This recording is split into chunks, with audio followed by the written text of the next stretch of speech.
LittleBits are these wonderful components that snap together that make things happen. When you walk into a classroom and a student is engaged in a project, authentically, they can tell you what they're doing, why they're doing it, and why it's important. Projects with LittleBits allow students to do that because they can build things and design projects that are exciting to them and meaningful to them.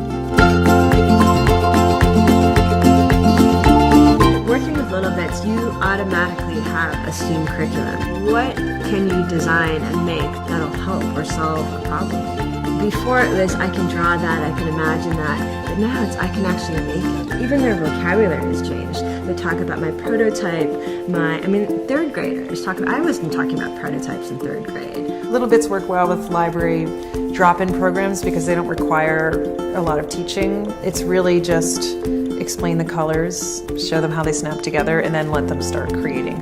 There is no high learning curve with LittleBits. It's very easy. You can put a suitcase of bits in front of a group of students and they will teach themselves. So we encourage the girls to go onto the LittleBits website and use the LittleBits app for inspiration. But ultimately, it runs itself. It's plug and play. As a principal, I'm looking for products that allow teachers to experiment and to feel successful.